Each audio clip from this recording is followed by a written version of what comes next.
What's going on, YouTube gang?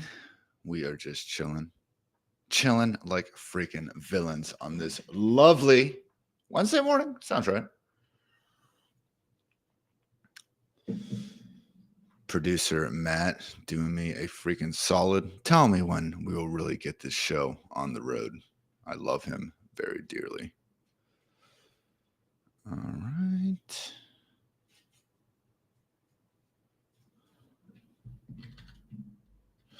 All right, everyone, we are live. Welcome to Fantasy Life YouTube. I'm Ian Hartitz. We are trying to win 1.5 million big ones over Underdog Fantasy Best Ball Mania 5 and also answering a bunch of questions. So shout out to Fantasy Life Discord. Got a bunch of them kind of down for us already. But yeah, if you're hanging out in the YouTube streets as well, feel free to holler with anything on your mind. Best ball, fantasy football. I mean, heck, even if you have some House of Dragons questions, we can touch on those too. So great day to be great as always. And with that, yeah, guys, let's freaking try to win some money. For those that don't know, again, we do have a best ball draft going on here over at Underdog. First prize gets to 1.5 million.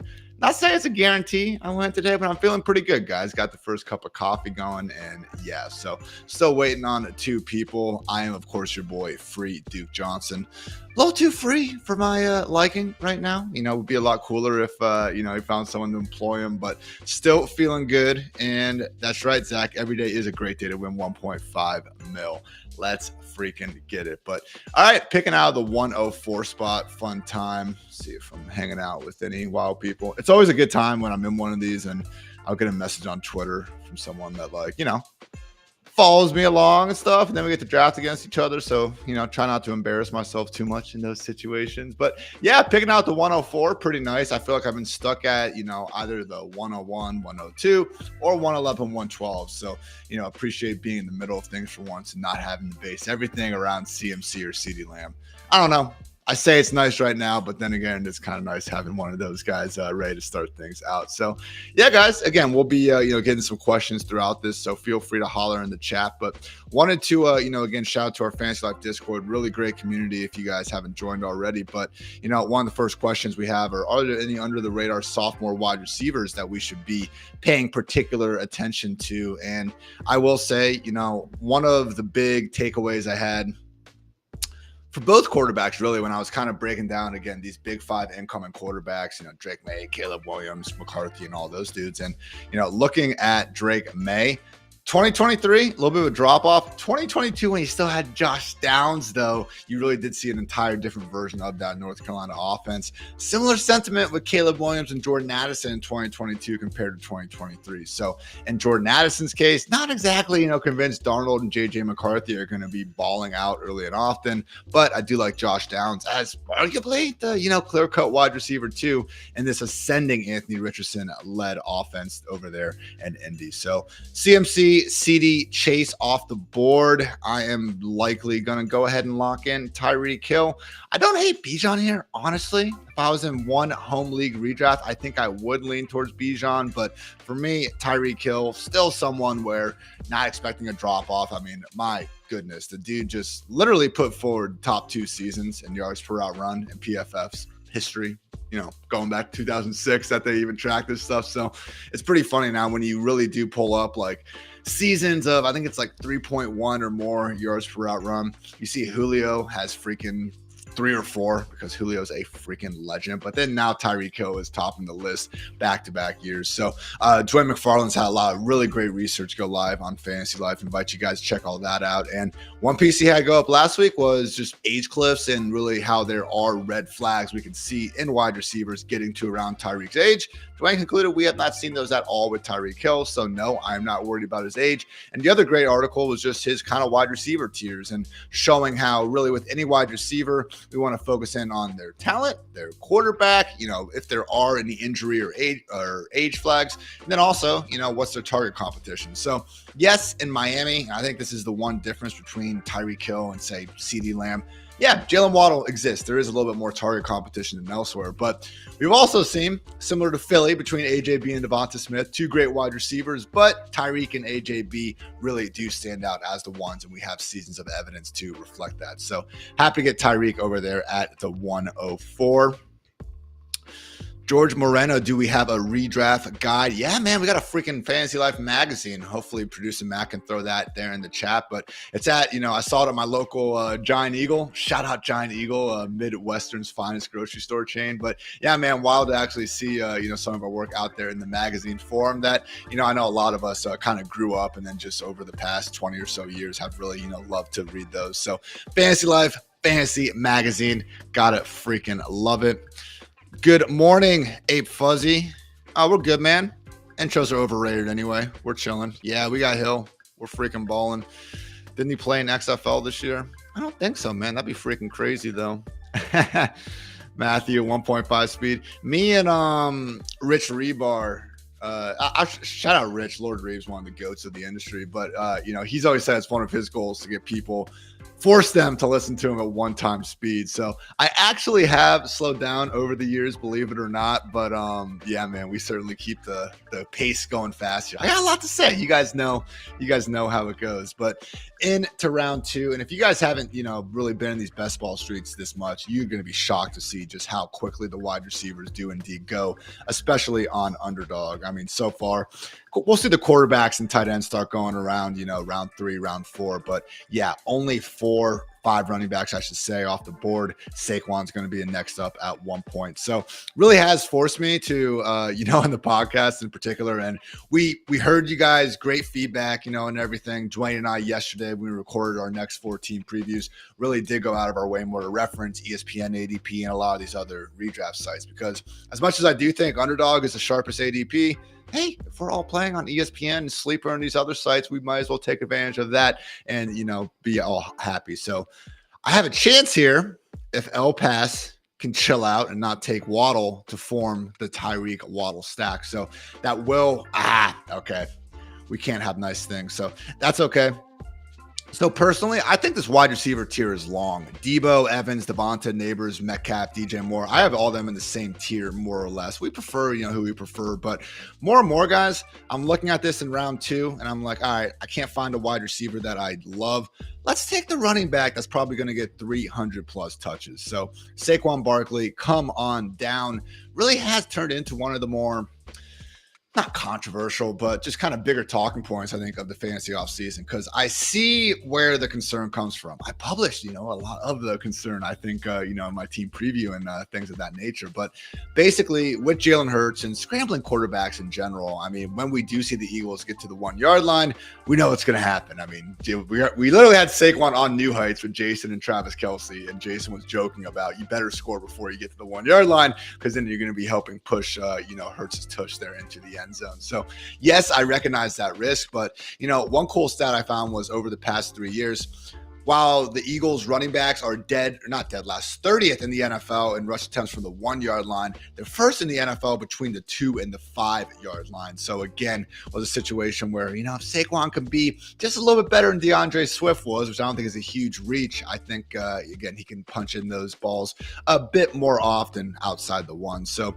Debo's fallen a little bit past ADP. I'm going to go ahead and just take advantage of that and not overly worry about, these other guys who, again, normally I probably prefer Mike Evans a little bit over Debo, but 7 picks past ADP this early give me a little bit more of a unique chance. So, if I was in a home league there, maybe I lean a little bit more towards a Mike Evans. Wouldn't mind even Cooper Kupp. But yeah, Debo Samuel, 7 picks past ADP. What a time to be alive.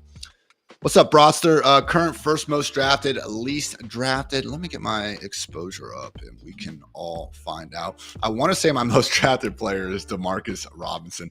You're going to see with the most drafted, like just when you have cheaper guys, it's easier to get them throughout later rounds of the draft. So even if I love, CeeDee Lamb, I'm physically not able to draft him unless I'm in the 101, 102. But yes, overall, most drafted is going to be Rams wide receiver Demarcus Robinson.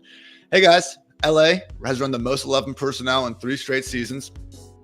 If if you look at last year from week 13 on, and it seems arbitrary, but this is just when Demarcus Robinson was given the full-time job because it was Tutu Atwell for most of the season. From week 13 on, the targets the rest of the way, I believe, were 50 for Cooper Kupp, 50 for Puka Nacua, and 40 for Demarcus Robinson. Like, this dude ripped off 5 straight, I believe, top 25 PPR finishes down the stretch, got a $5 million contract to return to LA, and I see the concern. This is a guy who's never eclipsed, might even be 500 yards in a season, definitely not over 700. 30 years of age, I get it. This is not, someone that I'm running down the block screaming about. That said, he's the wide receiver 77 right now in a passing offense we expect to be really good. And God forbid something does happen to Cooper Kupp or Puka Nacua, as Dwayne and I like to do. We don't like to wish injuries on anyone, but if Puka or Cooper Kupp win the lottery, decide to take a couple of weeks off, I think DeMarcus steps right into, one of those starting spots, and accordingly has the freaking wide receiver whisperer, Matthew Stafford, hooking him up with all sorts of fantasy points. So Demarcus Robinson, my most drafted wide receiver, most drafted running back. That's right, guys. We're doing it again. Antonio Gibson. Don't hate the player, hate the ADP. RB53, just for handcuff purposes. This is it. The days of drafting Gibson as this middle round, oh my gosh, he's going to be DC CMC.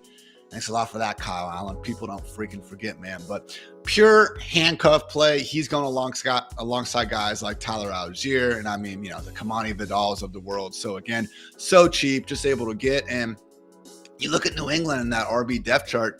Yes, Ramondre Stevenson is the dude, but even when they signed Gibson, they mentioned the potential ability for Antonio to add more as a receiver than what Ramondre was necessarily able to do. So not like Stevenson has, been the perfect model of good health, during his short career. So got paid, he'll be the lead back. But again, Gibson is someone we've seen have 2 seasons to his name, over 1,000 total yards, double-digit touchdowns. I do think if something happens to Stevenson, he'd be in that, top, maybe not top 12 immediately, but top 15, top 20, absolutely.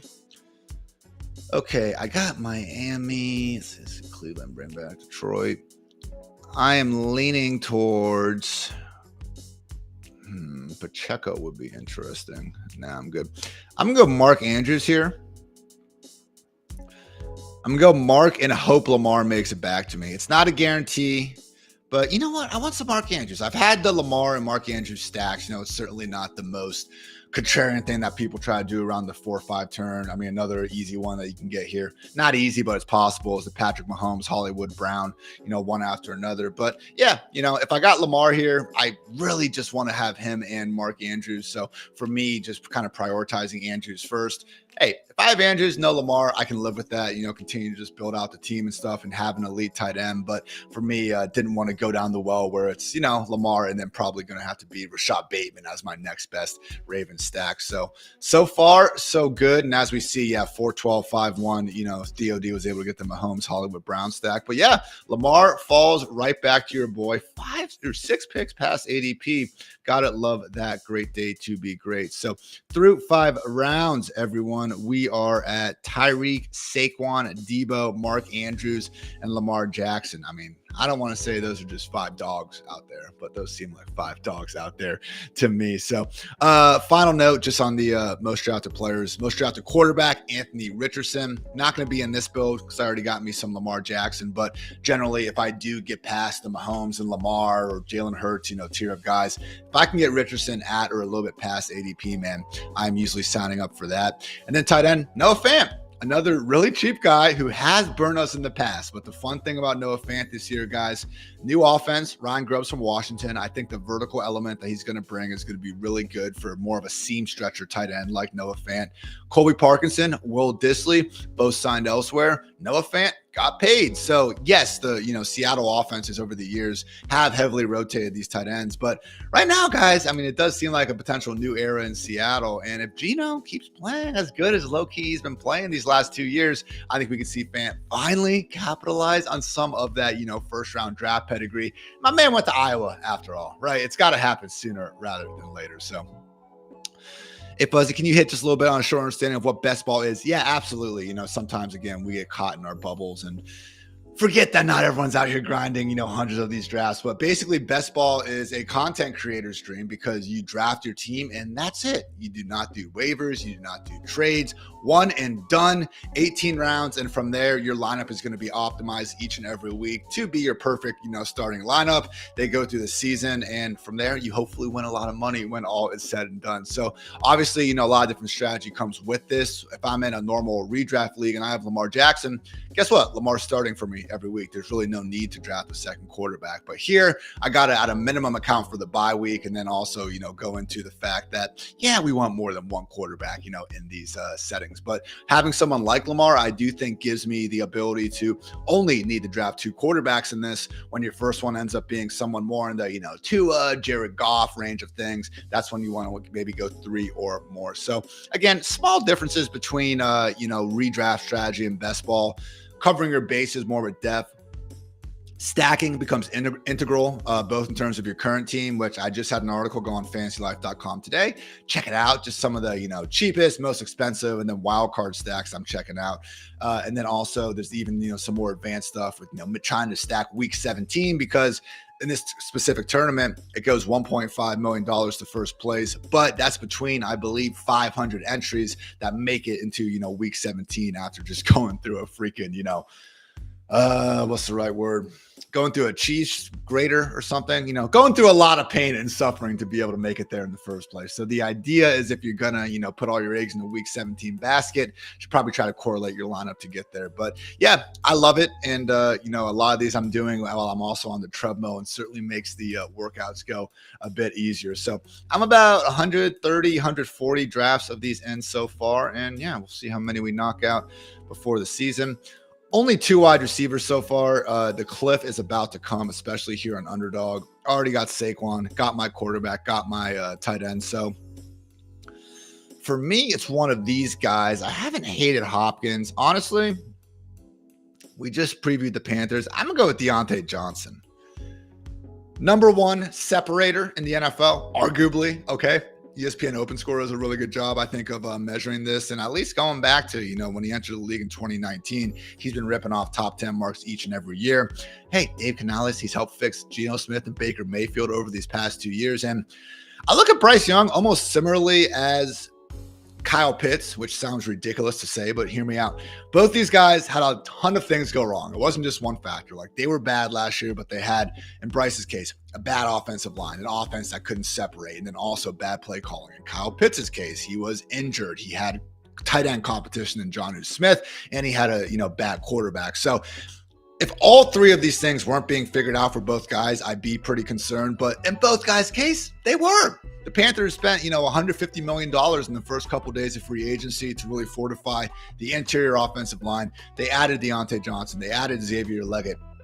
They got Dave Canales in there now. I mean, Kyle Pitts, again, he's healthy. Jonnu's gone. They got Kirk Cousins in there. So really has worked out more often than not for these guys. So this is the proverbial wide receiver cliff. Shout out Jameson Williams. That's pretty much where we draw the line. So I am going to go ahead and lock in second round rookie, but maybe Justin Herbert, wide receiver 1. The people are wondering. Ladd McConkey, come on down. So wide receiver room now consisting of Tyreek, Deebo, Deontay, Ladd. We got my Mark and Lamar stack, and then Saquon chilling out there as well. So not hating it, guys. Not hating it at all. So I'm going to share this big board so we can just see the full teams and everything going on there. But yeah, feeling good, feeling good. All right, from the Fantasy Life Discord, what is the gap between Marvin Harrison Jr. and the rest of the rookie wide receivers?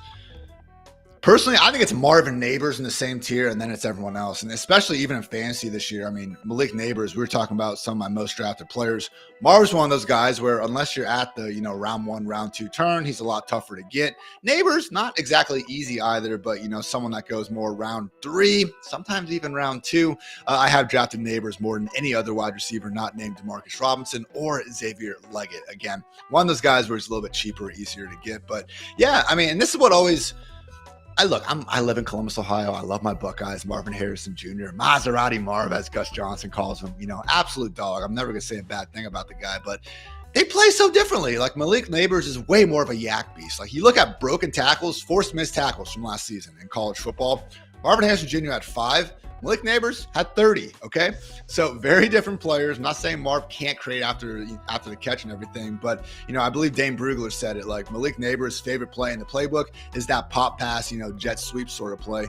Marvin Harrison Jr., more of your traditional X, going to route you up on the outside and, do his work from there. So for me, Malik Neighbors, even if he doesn't have as pristine of a situation as Marv with Kyler Murray under center, there's less target competition in New York. I don't trust Daniel Jones, and sadly, even though I still do, truther status for him, don't necessarily trust Drew Lock either. But Brian Daboll, I kind of do trust, guys. Certainly, personally, I should say, haven't been checking out the Giants Hard Knocks other than just, what I see on Twitter. But we did see first 2 years, the last 2 years that Daboll was in Buffalo, was able to help feed Stephon Diggs, 150, 160 plus targets. So I think the quarterbacks are going to hold back Neighbors enough from, really booming this year, creating all these big plays downfield. But I could really see the rookie year Neighbors looking a lot like what Jalen Waddle did during his first season in Miami. Because you remember that offense, that was before Tua, really started taking a step forward. It was before Mike McDaniel. And honestly, we just have Waddle going out there, being the featured number one, getting force-fed targets, a lot of low ADOT stuff, just design kind of quick hitters in the flats. But guess what? In full PPR scoring, we will take that all day, every day. So again, with, just the benefit of being the only guy to get the football to in New York, I do think Malik Neighbors, round 3, 150 plus targets, really looking possible. Sign me up for that. Get some more questions in just a second, guys. About to be on the clock again. So this is really the good RB tier. Ramondre is at the top. Okay, now he's gone. Every time, be careful, not science, but when you talk about guys on streams, they tend to get sniped directly away from you. So I'm kind of a Zamir White hater this year. That's a fun fact. I don't hate the Jonathan Brooks call. I'm probably going to go 2 running backs here. So I'm going to go Jonathan Brooks because I think he would be gone if I try to wait for my next pick in round 9. I don't love Brooks as my RB2 normally because, we're not really expecting him to be at full strength until probably October. I don't know if he's going to start the year on the PUP list, but it could be a Breece Hall situation like we saw last year. We're kind of ramping up a bit. But I'm pretty confident I can get one of, Zamir, Swift, Moss, Mostert, or Pollard here at the, start of round 9. Famous last words, perhaps, as 2 of them immediately go. But I would most prefer Tony Pollard right here. I mean, someone that last year let a lot of us down. I get it. But Titans certainly paid a lot of money for his services to go be their lead RB1. Would make sense a year further removed from that tightrope ankle injury, in surgery, I should say, that he is back closer to full health. And yeah, guys, just 1 year removed from him really being one of the better, more explosive players in all of fantasy football. So I will take Zach Moss over Pollard if he's still there. Shout out Hayden Winks. I believe he called out in his predictions column over Underdog Fantasy, where we're playing. Zach Moss will be this year's David Montgomery, and I do not hate that call at all. So yeah, give me Zach Moss. And especially, I think it's very close between these guys. And when it's really close, give me the guy 7 picks past ADP because it's just a little bit less likely that someone in my position would be able to build the same sort of lineup. So Zach Moss, come on down. We will see if he is actually, someone that's going to get the full-time role. I understand Chase Brown is there as well. But, I do think it makes sense considering they go ahead and sign Zach Moss and then immediately feel fine to, trade Joe Mixon. And as much as Chase Brown had that cool screen against the Colts, fastest ball carrier speed of any running back last year. He can do a few things in the receiving game. I get it. Played more snaps on special teams and only had, I think, 7 total snaps as a pass blocker. I mean, these are the months of the year when guys like Chase Brown and Jaleel McLaughlin should be getting hype. Just not so sure that's going to persist into August, September when it really matters. Have you seen that picture of Zamir White going around? He looks like a freaking tank. I have, but guys, I mean, have we not? Did we forget AJ Dillon exists? And we've been doing this for the last however many years with it. So, I mean, that was my initial reaction because Zamir White, yes, he's a beast, but the dude also, as much as Antonio Pierce wants to say he loves him, I mean, this dude barely even touched the field last year until literally we saw Josh Jacobs, not be able to play the final 4 games. And Josh Jacobs was bad last year. This team was bad last year. Like, if there was ever a run-first offense, you had Aiden O'Connell freaking under center. It should have been Josh Jacobs and Zamir White, splitting 40 carries a game. And it just wasn't. I mean, I have the game log up right now. Here, I'll show you. We can do this. This is freaking awesome. I mean, Look at this. Yeah, it was cool down the stretch. Literally not getting more than 4 carries per game. This was the same thing during his rookie year until the very end of the season. So, yeah, this was fun. But if you notice, too, very, very little receiving work. Probably can't see it all the way. Let me zoom in.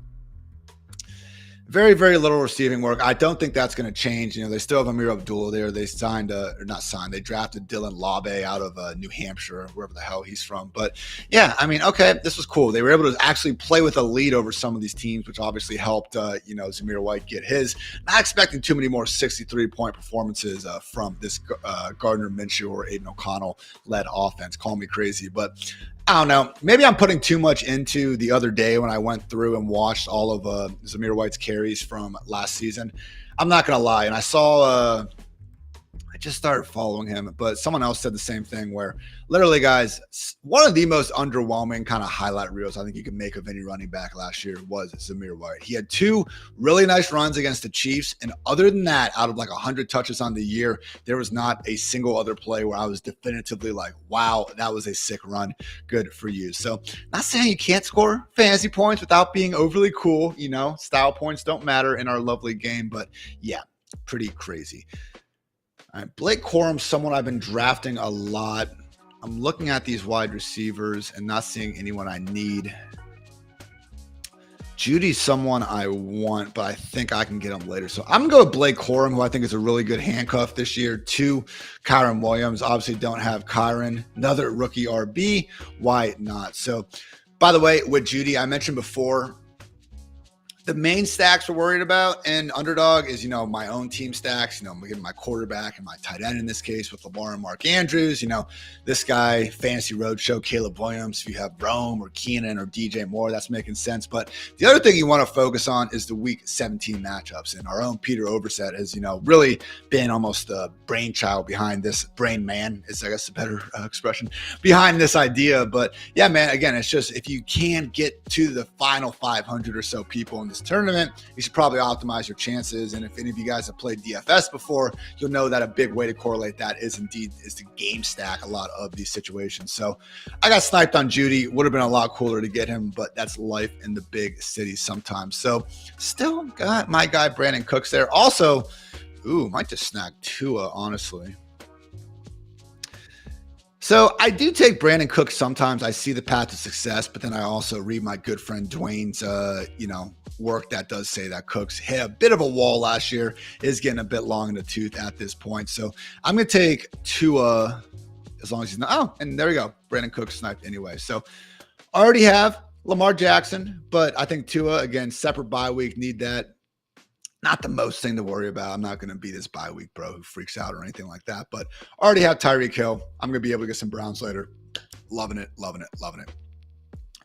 Am I insane for doubling the field on Zeke exposure right now? His price feels like a layup.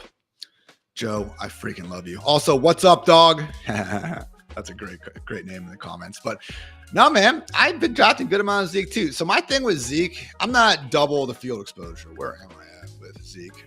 I have 10.8% Zeke drafted. So, I'm not going crazy with it. But yeah, certain lineups, man, you need it. And with Zeke, okay, I get it. He wasn't good last year, but it seems like Zeke is one of these running backs where we're just holding his inefficiency against him far more than anyone else. Hey, pull up Zeke's numbers for Saquon Barkley last year, and you're going to be shocked how close they were. Zeke was, by all accounts, any advanced metric you want to look at, he was better than Josh Jacobs. Last year, Zeke had a faster ball carrier speed. Next gen stats, faster ball carrier speed than Josh Jacobs, than Tony Pollard, than Austin Eckler, all these guys. All right. Not saying Zeke is going to go out there and be 2016, running away from everyone, putting forward a top 3 finish. But my God, he just went off the board here, him and Gus Edwards, I think Zeke's RB 38 right now. In Dallas, his last year there, he was bad. Okay, this isn't this newfound thing. Zeke has been averaging under 4 yards per carry for years now. Zeke was bad during his last season in Dallas. And guess what? he was still the RB22 in PPR points per game because he scored 12 touchdowns, 9 of which came inside the 5-yard line. So that is the big alert here. I mean, only the Lions, Colts, and Eagles have more carries inside the 5 than the Cowboys over the past 3 seasons. So no, we don't need Zeke to be this, world beater. He's priced as a RB3, RB4 at this point, who I just think can fall into the end zone enough to actually give us some spike weeks. So especially, when you look at a site like Underdog, where he's going after the first 55 or so wide receivers, 10 or 12 tight ends, 15 quarterbacks, I do think Zeke is just a good example of we don't want to follow the volume if that's all we're following for a bad running back, way early in the draft. But when we have him in round 10 or round 11, and it's not just volume, it's volume in a really freaking good offense, an offense that's been the number 1 scoring offense in the NFL basically the last 4 years whenever Dak has been healthy. That's a situation that I am not going to, overly shy away from. So again, not someone I'm getting in every build, but I do think that especially, dogs are hyped up about Zeke too. But I do think, especially in some builds, honestly, it wouldn't have been the worst one. I already had Zach Moss here. If I didn't have Moss and I just had the 2 rookies I was relying on, I do think Zeke could have given, us a bit more of a floor to go along with the ceiling outcome. So let me scroll down on the big board. My apologies. I'm about to be up on the clock again. Ooh, my guy. I've been already drafting him a ton. The sets. Ooh, do I want 2 Panthers wide receivers, though? That's kind of terrifying. Let's see. I don't really want them, though. I am going to go with Mr. Xavier Leggett. Already had Deontay Johnson, so, maybe not the best roster build of my life or anything going on here. But again, I just think Leggett, a first-round wide receiver that could lead his team in targets, going out pick 141. I understand he didn't exactly ball out until his last year in college or anything, but I just think that you got, God only made so many humans that are 220 and can run a sub 4.40. So Deontay and Leggett, one of them is going to lead this team with all due respect to, old man Adam Thielen. And now I got, bets on both. So 5 wide receivers for the squad. We're pretty good on running back. I'll need 1 or 2 more, but not overly worried. I think at this point I can still, kind of wait on that a bit. Again, got my Mark Andrews, so we're going late at tight end. Probably going to be looking at, someone like Jonnu Smith or my guy Noah Fant here in a bit. So I would prefer to get another rookie wide receiver here. I don't want to say his name. Oh my God. I didn't say his name, and they still sniped Jermaine Burton from me. That is not cool, people. So that's annoying. Oh, well, we'll watch the film and get better. I'm going to go Darnell Mooney here. I need another wide receiver. It's a gross part of the draft. Look, guys, pick 148. Okay, one of my things this year is I don't want to hate on guys going past pick 150 too often. I do think Darnell Mooney is probably underpriced. Shouldn't be going behind 70 freaking wide receivers out here. Kirk Cousins starts doing his thing again. He will hopefully have more, pass game production go around than just Drake London and Kyle Pitts. So I was surprised to see the Falcons paid Darnell Mooney $39 million, like $26 million of it guaranteed. Like legit gave Darnell Mooney a Saquon Barkley contract, but yeah, they did. So, should probably be at least a little bit invested in him, and this is a good situation for it. All right, Gary, if I keep Achane 11th round, would you run 0 RB strategy or grab CMC 1 anchor RB at I actually had a draft last night in best ball where I went CMC and Achane, different situation than you, obviously. But yeah, if you have 101, so it is close between CMC and CD at the 101. I'd say if you're in standard or half, I would go ahead and go CMC and just, hey, you're the best RB room in the league because you'll still be fine soaking up some wide receivers. You could go, CMC at 1, literally spend the next, 10 rounds getting yourself 6, 7 wide receivers, and then like a quarterback, a tight end, maybe another running back, and you're feeling pretty good. So I think Achane in 11th round is just amazing value. I wouldn't let it overly dictate, what you're doing in the first couple picks. I think CMC makes a lot of sense, but if you go CD, you're going to be fine as well. So a lot of flexibility. Yeah, we'll see, man, with Mooney performing the way he's expected to with the Bears. Again, like this is a sort of lineup where I am going to get a share of Darnell Mooney, where it just made sense based on the other guys that were available. I'm not, thinking that Mooney's going to completely go off this year. And I'll even say, like, when I went back and watched all of his targets from last year, I was expecting a lot more, like, shaking my head. Fields, how'd you miss him? And other than the Washington game where Fields did miss Mooney, several times deep downfield, really didn't see a ton out of, the fourth-year wide receiver out there. So might have been playing through a little bit of pain. He is a small guy, so, maybe the nicks and bruises are unfortunately, going to add up a bit faster with him. But yeah, ESPN's open score Mooney outside the top 80 wide receivers. I need to stop talking so much shit about a guy I just drafted. But yeah, we'll see what goes down there. How do you feel about stacking a team's RB1, RB2 if the price is right? Zeke Dowdle, Eckler Robinson, Brooks, Chuba, Najee, and Warren. So I think out of that group, Brooks and Chuba is kind of my preferred one just because, again, they set up well where when Brooks is out, Chuba should be going in, and the price difference is just so different. So honestly, we're on cue. Let's go ahead and just set that right up. So again, this is kind of the allure where no, I don't think that there's this great scenario where Brooks and Chuba ball out, and that is the argument against, drafting your team's own handcuff. You want to try to just build all this insane upside. But for me, that's more of something where it's like I'm using, two of the top 11 round picks, not pick 165 on Chuba, where it's just a bunch of other, hopeful handcuff RBs. And again, in Jonathan Brooks' specific case where we are actually expecting him to potentially miss some time to start the year, I do think it gives Chuba a bit more value.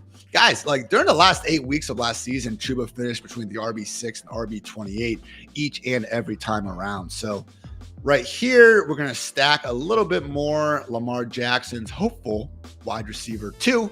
Can't go that far, but Rashad Bateman, come on down. I still believe, as much as you can believe in a guy going pick 172 overall. So, got that. Got Mark Andrews. We'll see what goes on there. So still would like to get a let's see, with Baltimore. Oh my gosh, I'm blanking on the stream. Oh, they got the Texans, right? So they got the Texans in week 17. So I could look at adding, a Dameon Pierce at the very end, maybe a John Mechia. There are still some options to consider for a week 17 bring back. But yeah, Lamar, Mark Andrews, Rashad Bateman. Why the hell not, people? So, but yeah, so final thing on the stacking RBs.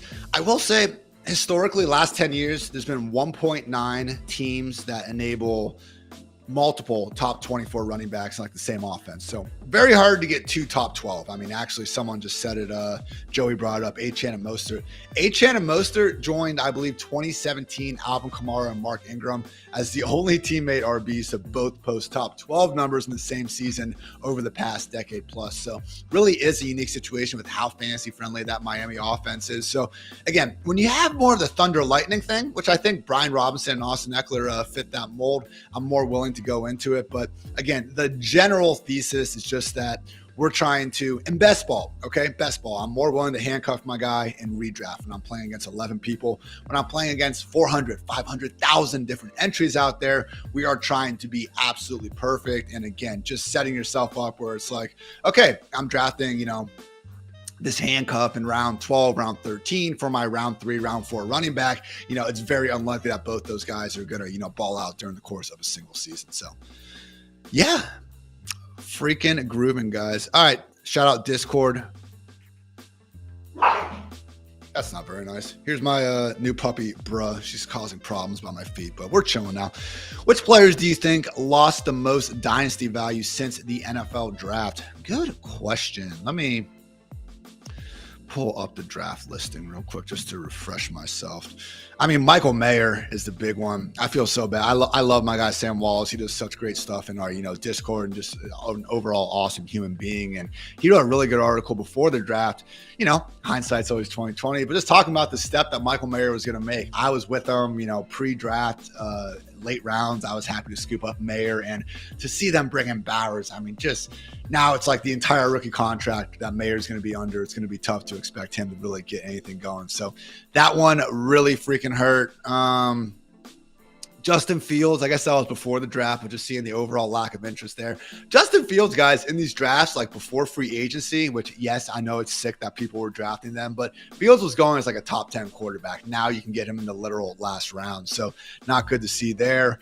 I guess Darren Waller counts for retiring and then putting out, a shitty music video. So I shouldn't say shitty, people, different floats for, different boats and everything. All right.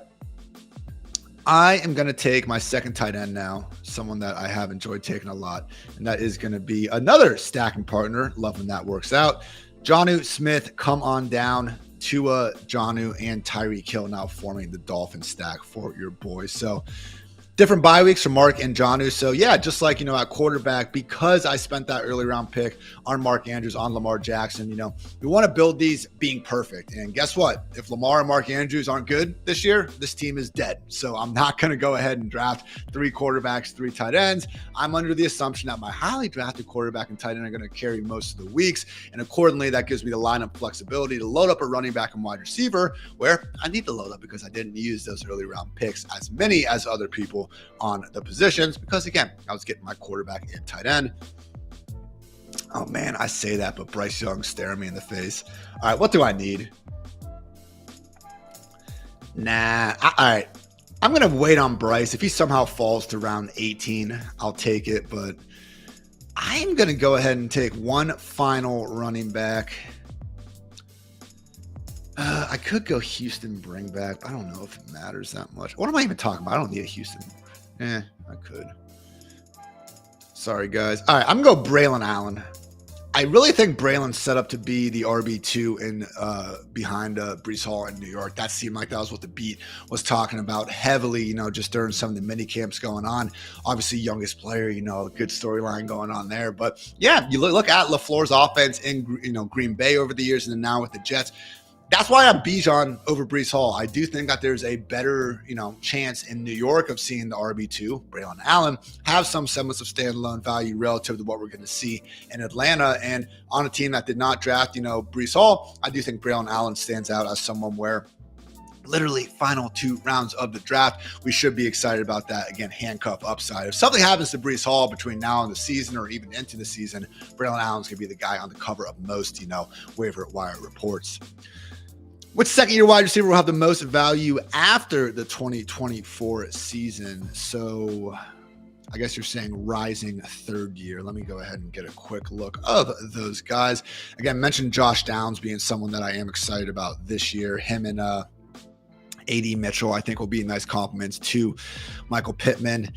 JSN, Quentin Johnston, not overly sold on him. Zay Flowers is someone where, again, it just hasn't been the most fantasy-friendly passing game in Baltimore.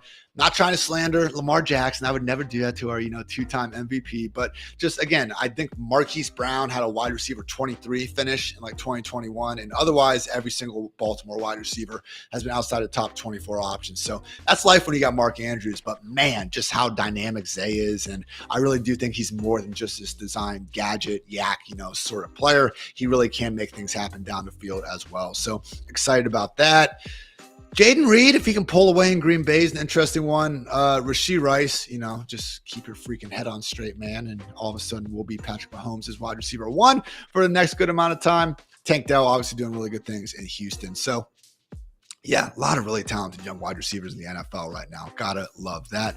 Michael Wilson, Trey Tucker, shout out, rounding out the day 2 guys from that draft. So I'll say Tank Dell overall. Just, again, being attached to CJ Stroud is so nice. And honestly, Stephon Diggs more or less signed a 1-year, $20 million deal with the Texans. So I wouldn't be surprised if he, doesn't exactly resemble the prime version of himself. Father Time is undefeated. And then we're talking about, again, Stroud's pretty clear cut. Not even number 2 wide receiver, guys. You look at the games that Nico and Tank Dell played together last year, and it really was far more of a 1A, 1B situation than I think a lot remember. So good stuff there. I have one more pick. We are going to go a little bit wonky. If I can. Did he already get drafted? No, we're good. Okay, shout out to Coach Speak Index for kind of putting me on this guy. We're going with Malik Washington. So Coach Speak Index, for my money's worth, one of the best, kind of resources out there on the old Twitter sphere. They just do a really great job of going through all the press conferences and everything. And while I have joked about, great job at Puka Nacua last year, I hope that you ignored all the, off-season beat writer hype for guys like Elijah Moore and Justin Ross. So we see a lot of that, but kudos to everyone who was on Puka, and Coach Speak Index was one of the people on Puka. And I think, when you are grinding things as much as this guy does, he tends to really find some of these under the radar talents. And when he was asked about who could be this year's Puka Nacua, he did bring up Malik Washington. So I always have a soft spot in my heart for OBJ, one of my favorite players, really ever, certainly at least, in the 2010s era, but certainly getting up there in age. His contract, I know it was reported as like 1 year, $8 million. It's really more 1 year, $3 million with some incentives. There's a chance Malik Washington, could end up being, especially by the end of the season, in 3 wide receiver sets for Miami. So, guys, this is the squad. Again, free Duke Johnson out of the 4 hole. Got Tyreek Hill in round 1. Went ahead and scooped up Saquon Barkley after I got, just barely sniped on Jalen Waddle. Give me those 300 touches. When I did get Saquon again, didn't draft another running back until round 8. Didn't really feel the need to. So, got Debo falling past ADP. Feeling good about that. Mark Andrews, Lamar Jackson at the 4-5 turn, feeling good about stacking those guys. Deontay, Ladd McConkey before the wide receiver cliff, and then got back into my RBs in a big way. Jonathan Brooks, Zach Moss, and Blake Corum. Tua to stack with Tyreek Hill. Xavier Leggett, Darnell Mooney just to fill out some wide receiver depth. Chuba as, a handcuff for Jonathan Brooks, and also I just think pick 165, a pretty good value at that point. Bateman, Jonnu, Malik also, filling out stacks, and then Braylon Allen as one final running back. So, a good exercise Dwayne and I like to do is just kind of going back and saying, like, what's one pick that we, kind of thought we maybe messed up, or in hindsight, wish we could have had back. And the ones I don't like, and, you guys heard me talking about them as we were going through it, Leggett and Mooney are the 2 that I just don't love.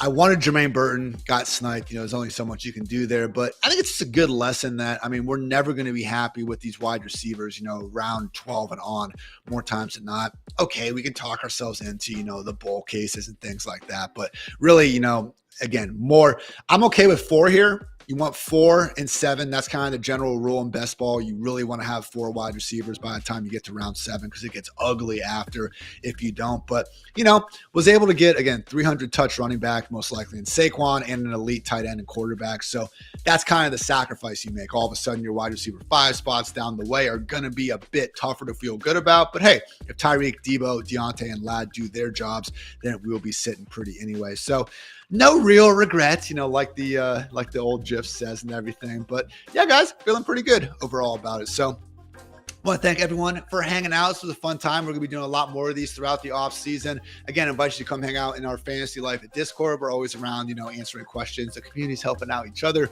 And again, Sam Wallace does great stuff there. So all free over there, just come have a good time, talk some ball with a bunch of other sickos that are willing to spend a morning in July doing this, which is so awesome. So again, appreciate you guys tuning in for this. I had a great time. We'll be back in. Yeah, if you do enjoy kind of best ball content, come back this Friday, 9:30 a.m. Eastern, where I'll be me again. But if you're just tired of hearing me, Dwayne McFarland will be right by my side while we go ahead and try to take down a DraftKings stream. So really fun time, everyone. Go ahead and check out fantasylife.com. Subscribe to our newsletter if you haven't. Check out our new premium package, Fantasy Life Plus. Again, really cool draft champions, mock draft simulators. Some of the tools that our team has put together are absolutely incredible. So yes, for these high-def tools, we are asking for a little bit of money, but even for our tier 2 package, guys, less than a Chipotle burrito a month. And, I'm not even talking double steak or guac or anything, like a normal price Chipotle burrito. So not trying to break the bank either, just trying to help you guys win some freaking fantasy championships,